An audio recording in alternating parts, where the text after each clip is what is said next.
Il était une fois, dans un petit village entouré de collines vertes et de champs de fleurs, une fillette nommée Léa. Elle avait 8 ans, des cheveux bouclés couleur caramel et des yeux brillants comme des perles de miel. Ce que Léa aimait par-dessus tout, c'étaient les histoires.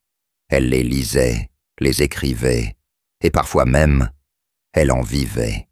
Un soir d'été, alors que le ciel s'illuminait de milliers d'étoiles, Léa décida de suivre un papillon lumineux qu'elle n'avait jamais vu auparavant. Il brillait doucement, comme une lanterne flottante, et volait lentement en direction de la forêt voisine, que tout le monde appelait la forêt interdite. Les adultes disaient que des choses étranges s'y passaient, mais Léa était bien trop curieuse pour avoir peur. Elle suivit le papillon jusqu'à la lisière des arbres. Là, le vent soufflait doucement, comme une voix qui chuchotait. « Entre, Léa, entre et découvre. » Elle fit un pas, puis un autre, et soudain, le monde changea. La forêt était magique.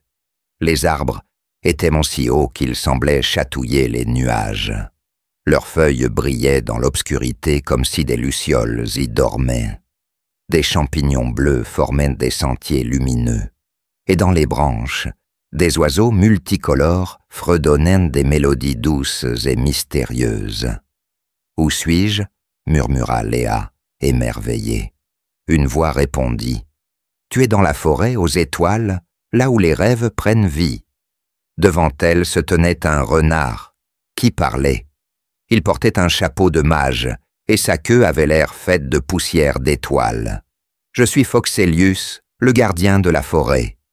Tu as été choisi pour une mission très spéciale. » Léa ouvrit grand les yeux. « Une mission? Pour moi? » « Oui. L'arbre-cœur, au centre de la forêt, est en train de perdre sa lumière. S'il s'éteint, tous les rêves des enfants du monde disparaîtront. » Sans hésiter, Léa accepta. Le chemin vers l'arbre-cœur n'était pas facile. Elle dut traverser le pont des brumes, où les ombres essayaient de lui faire oublier son nom. Mais Léa se souvenait de chaque histoire qu'elle avait lue, et elle prononça son prénom comme une incantation magique. Le lac des reflets, où un miroir d'eau montrait ses peurs. Elle y vit un monde sans histoire, sans imagination. Elle ferma les yeux, pensa fort à ses livres préférés, et traversa le lac à pied sec, la montagne des murmures, où des voix tentaient de la décourager. Mais Foxelius lui rappela. Le courage, ce n'est pas l'absence de peur, c'est avancer même quand on a peur. Enfin, ils arrivèrent devant l'arbre-cœur. Il était immense, tout argenté, mais sa lumière faiblissait. « Pour le sauver, tu dois lui raconter une histoire, » dit Foxelius. « Une histoire que tu inventes toi-même, avec ton cœur. » Alors Léa s'assit, ferma les yeux et commença.